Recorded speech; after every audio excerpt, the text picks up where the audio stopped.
आज spoken English की class day 9 में जो है आज हम जानने वाले हैं use of their. Right, use of their ये बहुत ही इंपॉर्टेंट कॉन्सेप्ट है और इसका बहुत कई यूज है। इसको वन बाय वन करके देखेंगे कि देयर का यूज क्या है। देखिए, इंग्लिश बोलना बहुत टफ नहीं है जब तक कि आप कॉन्सेप्ट को समझ जाते हैं कि हम क्वेश्चन कैसे बनाते हैं और आंसर कैसे करते हैं। सबसे इम्पोर्टेंट यही है। उसके बाद जब हम आप जान जाते हैं कि क्वेश्चन कैसे बनाना है या आंसर का स्ट्रक्चर कैसे होता है, तब आता है टाइम को समझना कि जो हम टाइम में बात कर रहे हैं, जैसे प्रेजेंट मोमेंट की बात कर रहे हैं या प्रेजेंट में बात कर रहे हैं, पास्ट में बात कर रहे हैं या फ्यूचर में बात कर रहे हैं, इन तीनों टाइम को समझना इंपॉर्टेंट होता है। या कभी होता है कि हम पावर की बात कर रहे हैं, एबिलिटी की बात कर रहे हैं, इस चीज़ को समझना बहुत इंपॉर्टेंट है। जब आप स्ट्रक्चर या पैटर्न को समझ जाते हैं कि कैसे क्वेश्चन बनाया जाता है और कैसे हम आंसर करते हैं, जैसे आप ये समझते हैं सब कुछ आसान हो जाता है। आज के इस क्लास में हम स्पेशली बात करने वाले हैं देयर का यूज़। ये बहुत ही इंपॉर्टेंट कॉन्सेप्ट है और इसके मैं 3-4 यूजेस मेन बात करने वाला हूँ। अगर वन बाय वन हम लोग जाएंगे इसको, ठीक है, वन बाय वन देखेंगे। पहला जो मैं बात करने वाला हूँ वो बात करने वाला एग्जिस्ट करने वाला, यानी कि एग्जिस्टेंशियल एग्जिस्टेंशियल देयर इसे कहते हैं। एग्जिस्टेंशियल देयर यानी एग्जिस्ट करना। इसे आप ऐसे भी कह सकते हो, किसी चीज़ को इंडिकेट करने के लिए, कोई चीज़ एग्जिस्ट करता है उसके लिए। जैसे इसमें सब्जेक्ट दिखाई नहीं देता है, इसे कह सकते हैं आप विदाउट सब्जेक्ट, यानी कि सब्जेक्ट दिखाई नहीं देता है और वहाँ पे हमें इसे यूज करना होता है, यानी कि वो चीज़ एग्जिस्ट करता है इस चीज़ को बताने के लिए। जैसे आप कहते हो there is there is a cat there is a cat in the garden. बागीचे में एक बिल्ली है, ठीक है। यहाँ कोई सब्जेक्ट नहीं है। अगर हम ऐसे कह रहे हैं, अगर हम इसे हिंदी में देखेंगे तो कह सकते हैं बागीचे में बागीचे में एक बागीचे में एक बिल्ली है, एक कैट है। तो हम देख रहे हैं कि यहाँ पे कोई सब्जेक्ट नहीं है। अब ऐसे में अगर हमें बोलना है तो कुछ तो हमें बनाना पड़ेगा। सेंटेंस बनाने के लिए हमें इम्पोर्टेंट होता है कि हमारा कोई सब्जेक्ट हो, वहाँ पे सब्जेक्ट हो, फिर अगर हेल्पिंग वर्ब है तो हेल्पिंग वर्ब हो, ठीक है। और अगर हम बी वर्ब्स में देख रहे हैं तो फिर हमें जो है ऑब्जेक्ट दिखाई देता है, ऑब्जेक्ट, ठीक है। तो ये बी वर्ब्स की तरह काम कर रहा होता है, ठीक है। ऑब्जेक्ट हो और फिर कोई अदर वर्ड्स हैं तो वो दिखाई देते हैं। तो अगर हमें सब्जेक्ट नहीं मिलता है, जैसे हम ऐसे बोल रहे हैं बागीचे में एक बिल्ली है, तो इसमें कोई सब्जेक्ट नहीं है, तो ऐसे में हम देयर का यूज करते हैं इस चीज को इस चीज की एग्जिस्टेंस के बारे में बताने के लिए, ठीक है। इसके लिए हम लोग एक और एग्जांपल लेते हैं। जैसे हम कहें there were many people at the concert, ठीक है। अगेन हम इंडिकेट कर रहे हैं प्रेजेंट होने का, प्रेजेंस के बारे में बात कर रहे हैं, लोगों के बारे में। अगेन यहाँ पे कोई सब्जेक्ट नहीं, एग्जिस्ट के बारे में बात कर रहे हैं, तो हमने देयर यूज किया है। और इसका कुछ कॉन्सेप्ट है, इज कब हम प्लूरल यूज करते हैं, कब सिंगुलर, तो ये देयर पे डिपेंड नहीं करता है, ये डिपेंड करता है आपका ऑब्जेक्ट पे। जैसे यहाँ पे एक कैट के बारे में हम बात कर रहे थे, इसलिए हमने इज यूज किया।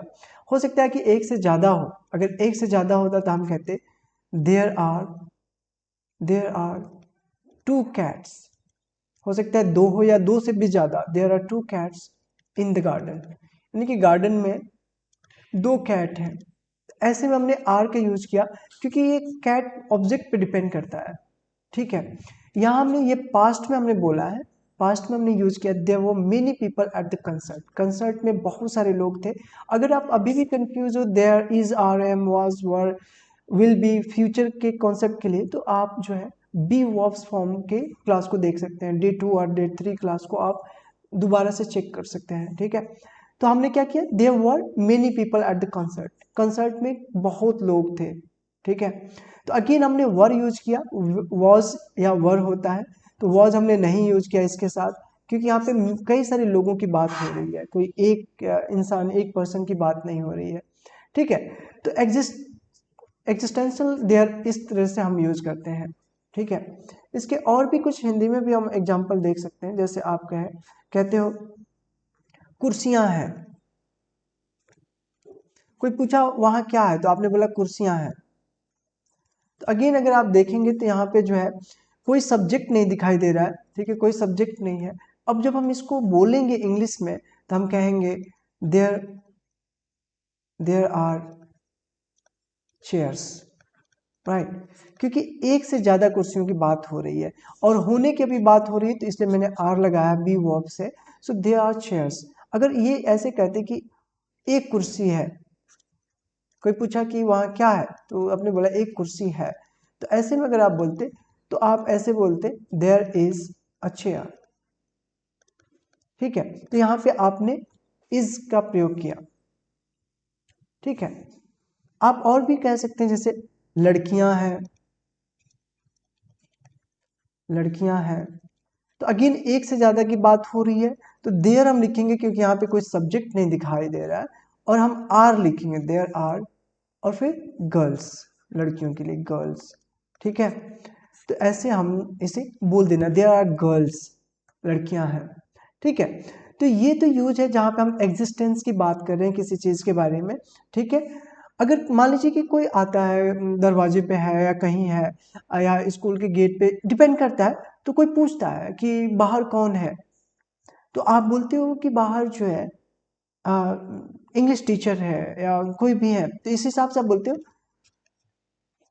उसके एग्जिस्ट के बारे में बताते हो, there is Sahil sir at the door, हो सकता है दरवाजे पे है, there is Sahil sir at the door. Again आप साहिल सर की बात कर रहे हो, जो कि सिंगुलर की बात हो रही है, ठीक है।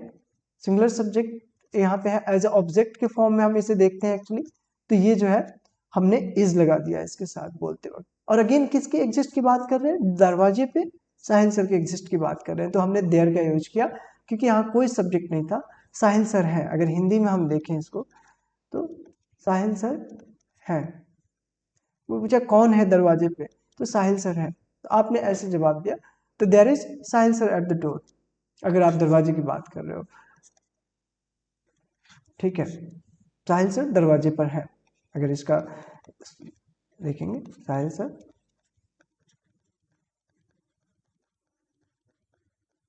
कौन है दरवाजे पे, साहिल सर दरवाजे पर है, आप अगर ऐसे बोलना चाहते हो, ऐसे there is Sahil sir, there is Sahil sir, ठीक है।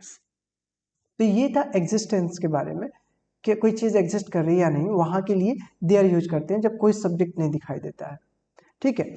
दूसरा जो यूज होता है वो है लोकेशनल, लोकेशनल देयर इसे कहते हैं, लोकेशनल देयर। हम लोग देयर की बात कर रहे हैं, ठीक है, लोकेशनल देयर की बात कर रहे हैं स्पेशली, यानी कि लोकेशन के बारे में बात कर रहे होते हैं, इसे हम कह सकते हैं स्थान वगैरह, या इस तरह का यूज कर रहे होते हैं स्थान, ठीक है, यानी कि प्लेस के बारे में बात कर रहे होते हैं, ठीक है, इसे लोकेशनल देयर कहते हैं। अब इस लोकेशनल देयर का हम जो है कई तरीके से यूज करते हैं, जैसे कोई कहता है कि put the book over there, मतलब बुक को जो है वहां रख दो, ठीक है। रेफर कर रहे हैं स्पेसिफिक कोई लोकेशन को, जिसको हम दिखा करके कह रहे हैं स्पेसिफिक लोकेशन, यहाँ पे हम बता रहे हैं कि वहां रख दो, ओवर देयर, वहां पे, ठीक है। तो ऐसे यूज कर रहे हैं, बुक को वहां रख दो। आप ऐसे भी बोलते हो कई बार जो है इम्परेटिव सेंटेंस, या जैसे ऑर्डर करना या कुछ भी, इसमें भी आप इसे यूज करते हो, जैसे आप कहते हो कि वहां जाओ, वहां जाओ, तो लोकेशनल है, क्योंकि लोकेशन की आप बात कर रहे हो कि वहां जाओ, तो आप जब इसको बोलोगे तो सिंपल सा बोलोगे गो, गो देयर, ठीक है, गो देयर। तो इस तरह से लोकेशन की जब बात करते हैं आप, तो फिर ये दूसरा यूज करते हैं इस फॉर्म में, ठीक है। इसी तरह आप बोल सकते हो, जैसे अदर एग्जाम्पल ले लेते हैं, we meet will meet over over there by the fountain, by the fountain. Fountain के आसपास मिलने की बात कर रहे हैं। फव्वारा यानी कि कोई जहाँ पे आप जो बारिश पानी जो है निकल रहा होता है, आपने देखा होगा टेम्पल या कहीं पे सजावट के लिए यूज होता है, जो पानी निकल रहा है उसे फाउंटेन बोलते हैं, फव्वारा। वहाँ उसी के आसपास मिलेंगे। तो हम अगेन लोकेशन की बात कर रहे हैं, लोकेशन को इंडिकेट कर रहे हैं, तो हम देयर का यूज कर रहे हैं एज ए लोकेशनल देयर, ठीक है।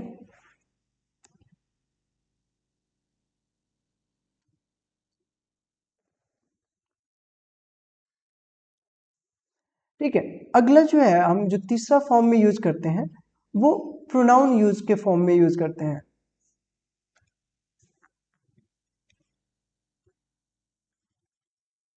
अब प्रोनाउन जो है आपने देखा होगा कि हम इंडिकेट कर रहे थे, मतलब किसी जगह पे, जैसे कोई वर्ब रियल सब्जेक्ट है, यहाँ पे रियल सब्जेक्ट की तरह देखना चाह रहे हैं जो फॉलो कर रहे हैं वर्ब को, तो उस फॉर्म में यूज करने के लिए भी हम देयर का यूज करते हैं। जैसे एग्जांपल हम देखते हैं,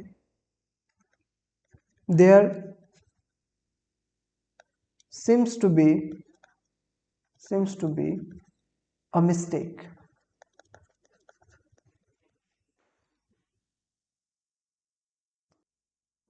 ठीक है, तो जब हम किसी एग्जिस्टेंस के बारे में स्पेशली हम बी वर्ब्स में यूज कर रहे होते हैं, प्रोनाउन के यूज में ऐसे करते हैं, there seems to be a mistake, ऐसा लगता है कि कोई गलती है, कोई मिस्टेक है, ठीक है। तो अगेन जब ऐसे हम सब्जेक्ट यूज कर रहे हैं और फिर उसके बाद से एक वर्ब दिखाई दे रहा है, ऐसा लगता है कि कोई मिस्टेक है। या इस तरह से हम दूसरा एग्जांपल लेके देखते हैं, जिसमें जो है ऐसे कहते हैं, there there might be a delay, हो सकता है कि कोई लेट हो, मतलब हो सकता है कि लेट हो, तो इस कुछ देरी हो, ऐसे जब यूज करना हो करते हैं तब भी हम देयर का यूज करते हैं, ठीक है। तो इस फॉर्म में हम देयर का यूज कर सकते हैं। जो नंबर 4 है, आइडियोमेटिक एक्सप्रेशन के लिए भी हम यूज करते हैं, जैसे इडियोमेटिक भी कहते हैं, एक्सप्रेशंस के लिए भी यूज करते हैं इसे, ठीक है। किस फॉर्म में, जैसे आपको बोलना है देयर यू गो, जैसे आपने बोला देयर यू गो, मतलब आप जो है यहाँ पे आप एक्सप्रेस कर रहे हो एग्रीमेंट, किसी चीज को कंप्लीशन के लिए, जैसे एग्री कर रहे हो कि ये रहा, ऐसा कर देयर यू गो, मतलब ये जो है यूज कर रहे हैं एग्रीमेंट और कंप्लीशन को एक्सप्रेस करने के लिए, ठीक है। आप ऐसे भी बोलते हो, जैसे there is there is no place, there is no place like home, घर जैसा कोई जगह नहीं है, ठीक है। तो इस फॉर्म में भी आप यूज कर रहे हैं, जो कि आइडियोमेटिक एक्सप्रेशंस को दिखा रहा है, ठीक है। तो ऐसे में भी आप देयर का यूज करते हैं। किसी एग्जिस्टेंस पे जब कोई सिचुएशन पे एम्फेसाइज करना चाहते हैं, जोर डालना चाहते हैं, तब भी हम यूज करते हैं। जैसे कोई एग्जांपल, जैसे एक्चुअली आप एम्फेसाइज कर रहे हैं, जोर डाल रहे हैं, एम्फेसाइजिंग कर रहे हैं, एम्फेसाइजिंग एग्जिस्टेंस, ठीक है, एग्जिस्टेंस पे आप एम्फेसाइज कर रहे हैं, जोर दे रहे हैं, या किसी सिचुएशन पे, किसी परिस्थिति पे आप जब आप कह रहे होते हैं, तब इसका यूज दिखाई देता है। जैसे आप बोलना चाहते हैं कि there's there's something there's something unusual unusual unusual about this case, ठीक है। इस केस के बारे में कुछ तो अनयूजुअल है, ठीक है। तो जब आप ऐसा बात कर रहे होते हैं तब भी हम इसको यूज करते हैं, एम्फेसाइज जोर डाल रहे हैं इस बात पे कि इस केस में कुछ तो अनयूजुअल है, तब भी आप देयर के यूज कर रहे होते हैं, ठीक है। देयर वॉज अ टाइम, एक समय था, when I loved to travel, जब मुझे ट्रेवल करना बहुत पसंद था। तो एक समय था, आप इस बात पे जोर डालना चाहते हैं इस समय पे कि हाँ एक टाइम था जब जो है आपको ट्रेवल करना पसंद था, तब भी आप यूज करते हैं। ठीक है, स्पेशली आप फोकस कर रहे हैं इस टाइम पे, ठीक है, इस बात पे जोर डाल रहे हैं, तो ऐसे एम्फेसाइज करते हैं जब एग्जिस्टेंस या किसी सिचुएशन के लिए, तब भी आप इसका यूज करते हैं। तो ये था मेन 5 यूजेस। जनरली जो है हम बात करते हैं किसी प्लेस के बारे में जहाँ पे सब्जेक्ट नहीं बल्कि इसका जो है ऑब्जेक्ट फॉर्म दिखाई देता है, जिसका मतलब होता है वहाँ।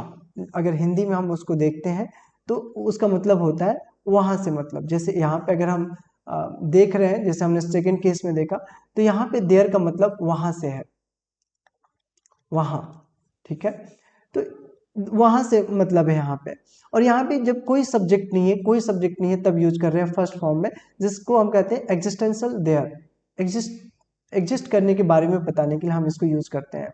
ठीक है, और प्रोनाउन के यूज हमने देखा, जब हम स्पेशली हम किसी चीज को बारे में बता रहे हैं, तब there seems to be a mistake, एक मिस्टेक, ऐसा लग रहा है कोई मिस्टेक है। इडियोमेटिक एक्सप्रेशंस में हमने देखा देयर यू गो, कुछ इस तरह का जिसमें कंप्लीशन का सेंस आ रहा है या उस सिचुएशन के बारे में सेंस आ रहा है। यहीं पे हम जब एम्फेसाइज करते हैं, जोर डालते हैं, जब आप किसी बात पे, एग्जिस्टेंस पे या किसी सिचुएशन पे, तब आप use their something unusual about this case, इस केस के बारे में कुछ अनयूजुअल है।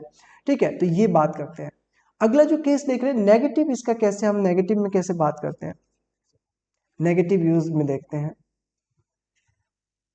नेगेटिव यूज, तो नेगेटिव में हम यूज कर सकते हैं, जैसे हम मोस्टली जो है नो का यूज करते हैं इसमें, लेकिन नॉट भी दिखाई दे सकता है, ऐसा कुछ नहीं है कि नॉट नहीं आएगा, इस फॉर्म में भी आ सकता है। तो अभी हम लोग इसको देखते हैं।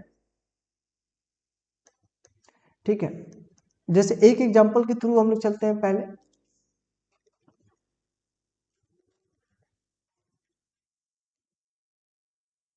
देयर आर नो कुकीज, कोई कुकीज नहीं है, there are no cookies left, मतलब कोई कुकीज नहीं बचा है। ठीक है, ऐसे सेंस में आप बोल रहे हैं, आप देख रहे हो नो का यूज कर रहे हैं, there are no cookies left, इस तरह से आप बोल रहे होते हैं। लेकिन इसे नॉट के फॉर्म में भी ऐसे यूज कर सकते हैं आप, जैसे there there isn't any milk, कोई मिल्क नहीं बचा है, there isn't any milk in the fridge.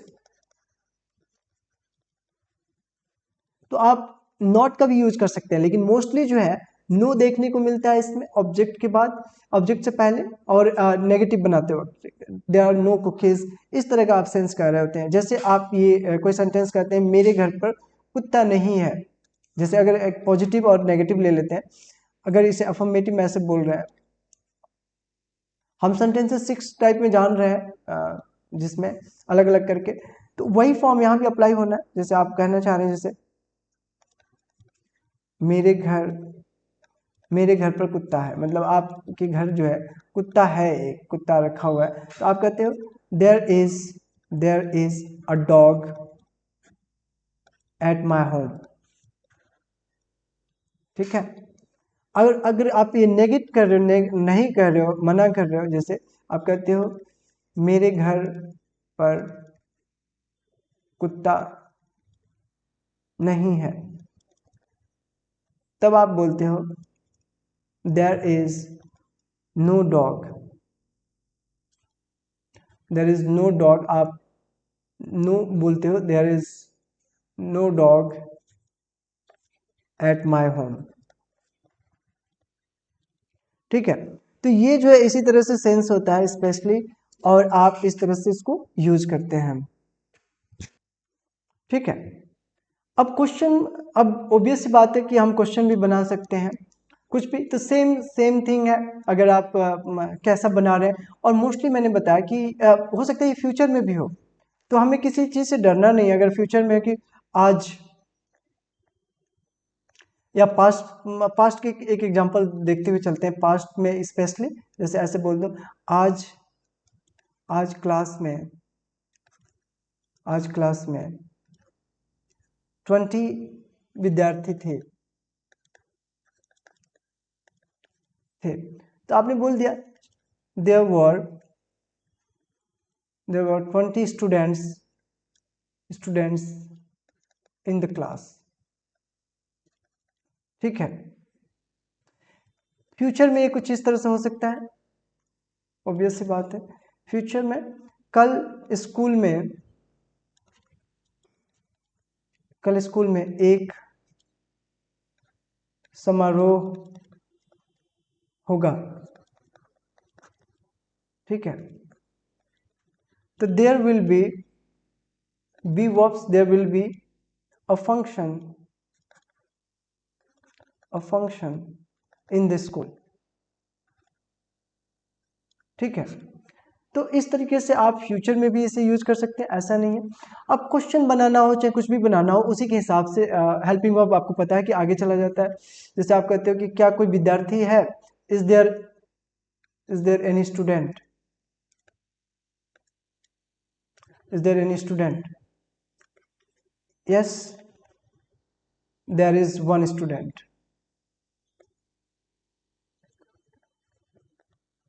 ठीक है। आप ऐसे बोलते हो is there any chair in the class, क्या कक्षा में कोई कुर्सी है, no there is no any chair in the class में कोई चेयर नहीं है। तो इस तरह से आप जवाब देते हो। why is there no any chair, क्यों नहीं कोई चेयर कुर्सी है, ठीक है। ये ऐसे भी हो सकता है, why is there a chair in the class में चेयर क्यों है। तो इस तरह से भी दिखाई दे सकता है। क्वेश्चन का पैटर्न कुछ भी हो सकता है, जैसे कि हम जानते हैं कि इंट्रोगेटिव में यस नो टाइप के क्वेश्चन हो सकता है, या WH का हो सकता है, WH का नेगेटिव हो सकता है, ठीक है। WH का नेगेटिव हो सकता है, यस नो का नेगेटिव हो सकता है। तो ये क्वेश्चन कैसे भी बने कोई प्रॉब्लम नहीं है, आपको पता है कि कैसे फॉर्मेट करते हैं, कैसा इसका फॉर्मेशन रहता है, कैसा इसका स्ट्रक्चर रहता है। अगर कोई कंफ्यूजन है तो आप पहले के कुछ क्लासेस चेक कर सकते हैं। इतना ही था आज के क्लास में, दैट्स ऑल, थैंक यू।